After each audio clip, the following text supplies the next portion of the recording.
Thank you for joining us for another episode of Noble Thoughts. Well, I got my hair chemically straightened for the first time when I was in third grade.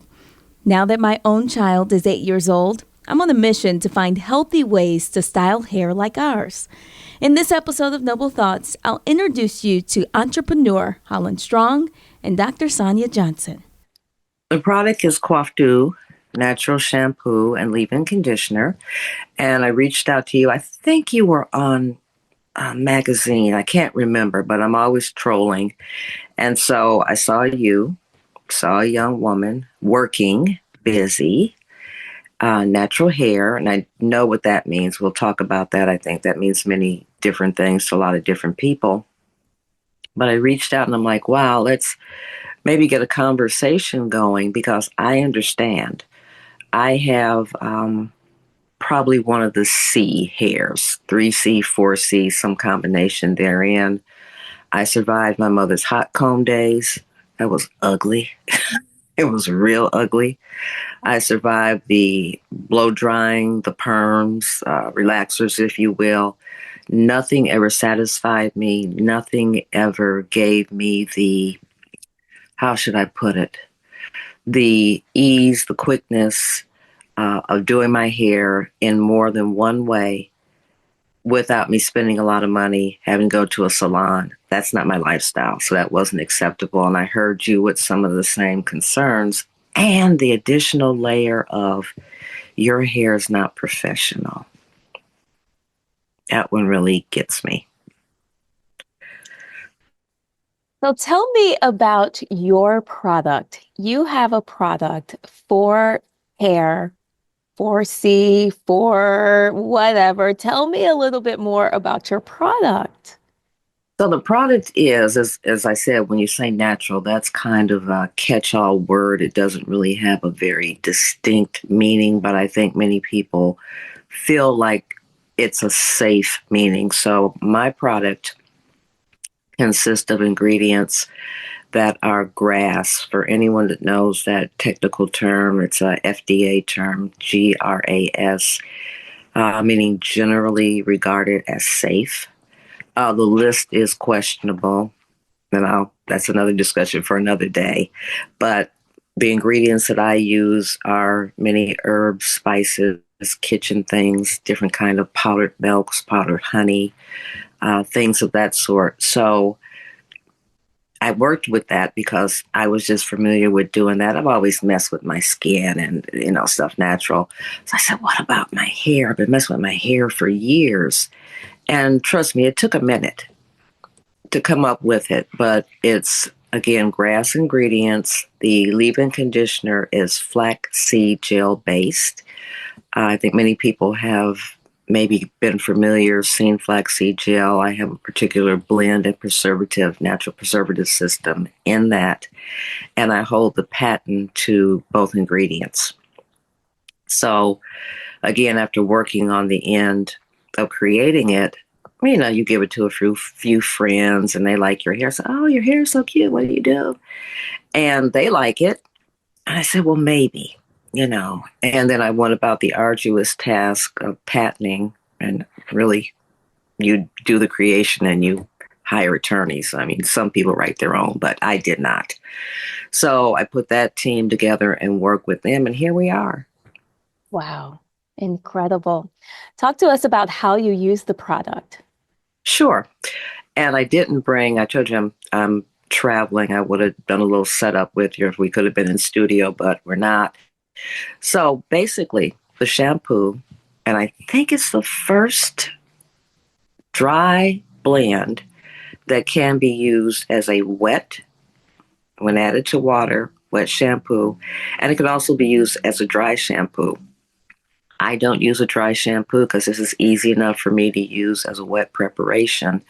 But basically, a tablespoon of the dry blend in the same temperature. I say warm water, the same temperature of water that you would shower. I do my hair in the shower. You mix that up, put it in an application bottle. I started off, as DIY people, I started off using a water bottle, whatever works. So it's 1 tablespoon of product into 2 cups of water. Depending on your hair length, you might have to use 2 tablespoons and more water if you have very thick, long hair. First time application, you may want to do that, but you're saturating the hair, you're just pouring it on, saturating, and you just let it stay in the length of the time that you would be in the shower. So I don't know, for some people, it's 10, 15 minutes. You don't have to comb it through. You don't have to scrub and rub and do that kind of thing unless you're just comfortable. And then you just rinse it out and you come out towel dry. I have pretty dry hair myself, so I apply a little bit of olive oil, some kind of very natural oil, and brush it out, pull it back in a ponytail. Now, for me, that's a wash and go. This is not a pop your curls necessarily based approach, although some may use it that way. I do not. After my hair is sort of damp, because again, I'm in a ponytail, I'm running around, I'll apply a little bit of the leave-in conditioner. And depending again on hair length, a quarter size amount, 2/4 size amounts, and you can brush that through. And I get a very manageable texture. I never use heat in my hair. I do have people that use the product. I have one person, she does a roller set under a hood dryer. And so it's really your choice.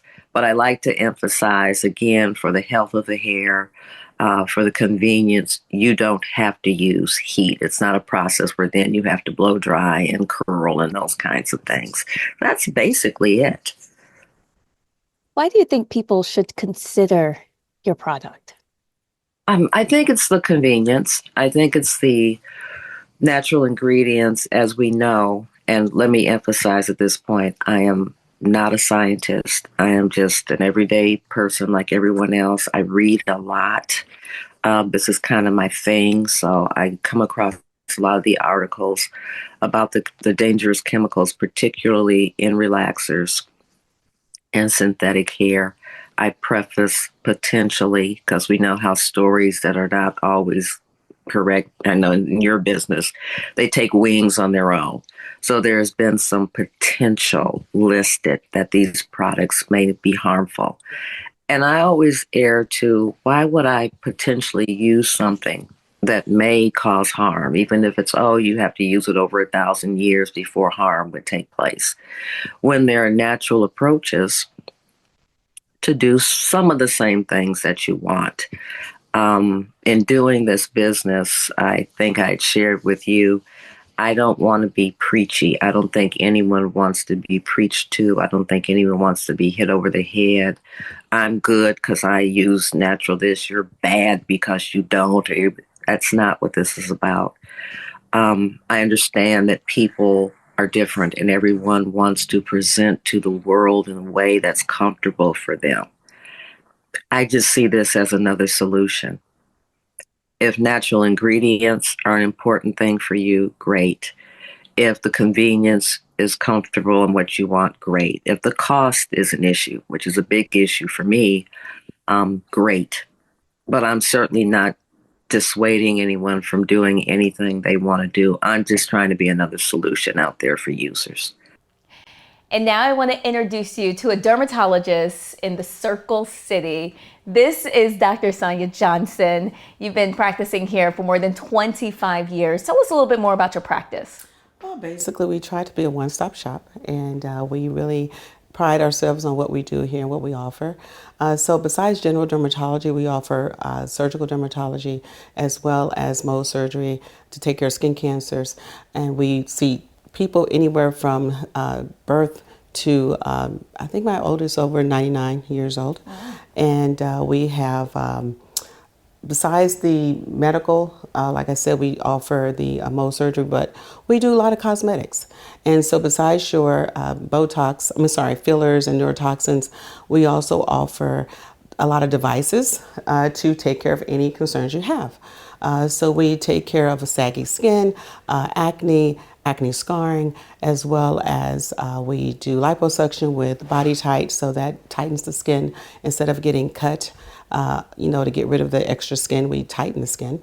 And then we help women who have urinary incontinence with our devices. And we also help with body contouring. So if someone wants to, get rid of the little extra pooch around the stomach or arms that they just can't get rid of, we can take care of that. Now, Dr. Sonia Johnson, I know that you also see people who struggle with hair loss. Yes. And that's something that happens often here. Talk to us about what you're seeing. Yes, a lot of our patients we see do have hair loss. Of course, more women than men, but we try to get to the bottom of it. And what I like about what we do when it comes to hair loss is I feel that I'm actually saving them money, because we get to the root of what is the cause, and then we give them a plan of what options they have for treatment. And so far, we're really doing good with that as far as getting women to get their hair to grow back. But the reason why I say I save them money is because, if they have no hair follicles present because they've been damaged, then they know now, why bother keep putting money into different creams and treatments when it's not going to grow hair, because I have no follicles to grow hair. And so therefore, we get to the root cause of it, and that is with the biopsy. And sometimes I don't need to do that, but the majority of the times we do. And in some cases, people have multifactorial reasons why they're losing hair. It's not just one reason.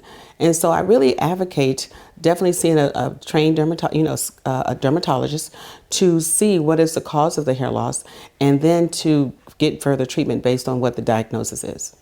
Can chemical relaxers cause any of this hair loss? Yes, they have been indicated in, unfortunately, a lot of concerns, such as traction alopecia, is when you have the stress on the hair, and that's the chemical relaxers causes the bonds, disulfide bonds, to become weaker over time, and so for that reason you have, hair loss.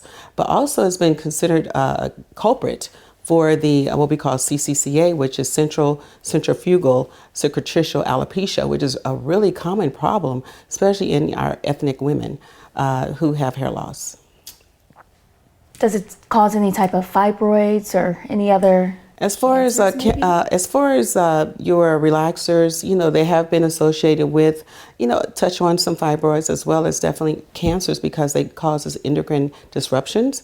That's what they're considered, endocrine disruptors, in the sense of sodium hydroxide, which is your lye that's in relaxers, as well as your parabens and your phthalates, which are the phthalates actually makes the fragrance last longer in products. And so they put that in there, in this case, as you know, probably to hide the scent of some relaxers.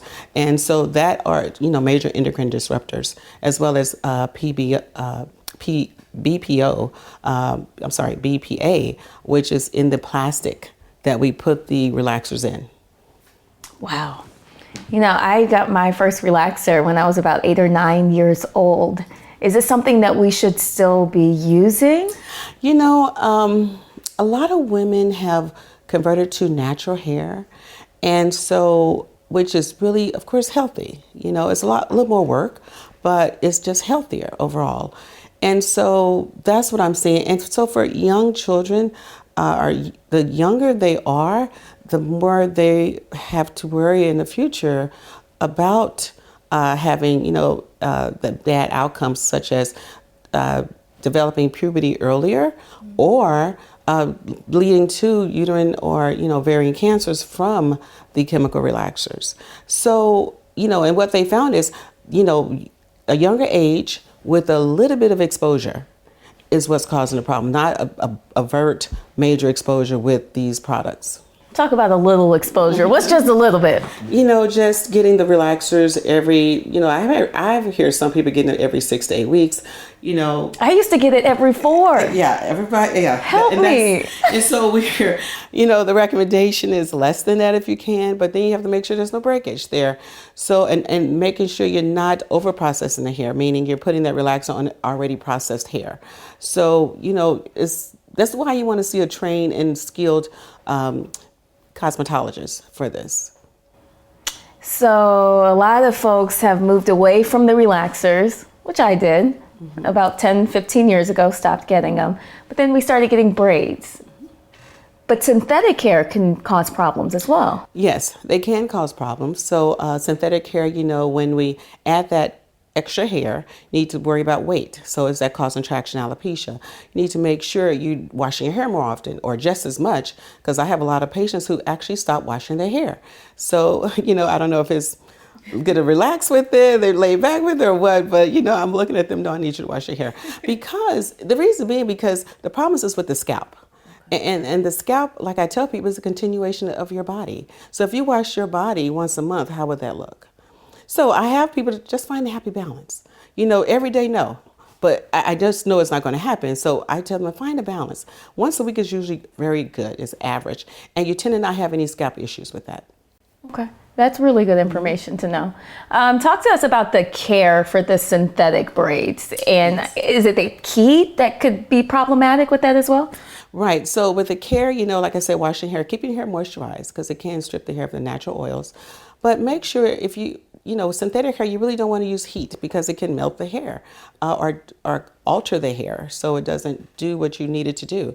But the other problem is it can, when you add heat to the synthetic hair, it releases formaldehyde, which is it's a chemical, and it can cause irritation to the throat as well as to the eyes and to the nose. So you want to, keep that to a minimum, or if not, use heat at all, such as dry heat. There's steam heat you may want to try, but also if you can just go to natural hair, that's even better. Is it necessary to make the switch to natural hair? Well, if you do the synthetic hair, you can use it. Just, again, you want to change it every so often, take it out and give your scalp a break, or your hair a break. And so, yes, you can continue to use synthetic hair, but just keep that in mind. Don't apply heat to it. All right, talk about some of the symptoms that we may start to notice if we keep this hair in too long and it's just not working out for us. Right. So the symptoms you want to look for is, one, itchy scalp, dry scalp, flaky scalp, the hair breaking off or thinning. For women who have a prolonged use of synthetic hair, or just not even synthetic hair, just natural hair, braided hair, such as your locks, you want to make sure it's not too heavy, because you can get a wider part, or you can just have a loss of hair in the scalp or wherever you have that pull from, the edges. And so those are the things you want to look for. And if you have those concerns, you definitely need to see someone to get those taken care of, because the faster you get, your concerns taken care of, if that's a loss of hair or widening part or an itchy scalp, then it will lead to less prolonged and irreversible changes. What's something that you want listeners to know when it comes to these products? One, with products, if you have an adverse reaction to them, meaning it burns your scalp or it itches, that means don't use it. That doesn't mean it's working. That means just don't use it. So that's one. Number two, you want to, if you do have problems, go see a dermatologist as soon as possible. Talk to your hairstylist to see what you can do differently, but also see a dermatologist to get those symptoms taken care of and to get that diagnosed. Could you tell us about how you're able to treat some of these common problems that you see in the office? Exactly. So, first of all, we examine the hair, get a good history as far as what happened, and then we examine the hair. If it's something simple like a seborrheic dermatitis that's causing a flakiness, itchy scalp, we write for something that's anti-inflammatory. If that's a steroid or another product that can stop this flakiness and itchy scalp. Also, we talk about changing the practice of what you're doing at home, and may suggest some other products to try. But if you have more issue than your itchy scalp or red scalp, or flaky scalp, such as widening part or hair loss, we may need to do a biopsy. If that's the case, we would do that, decide what the diagnosis is, and then come up with a plan that's customized to that patient. And what about our little girls, the children, anything that parents and caregivers need to know when styling their hair? Yes, do not braid too tight. Do not, if you use hair ornaments or thing that holds the hair together, make sure it's not too tight, of course, and keep the hair moisturized, cleaned, and teach them how to take care of their hair also. Well, this was great information. Dr. Johnson, thank you so much for joining me and for sharing your noble thoughts. Thank you. Thank you for having me. Again, we want to thank the All Indiana Podcast Network for providing us this platform to share our noble thoughts. If you would like to advertise on this podcast, please contact me on social media @BNobleTV. Until next time.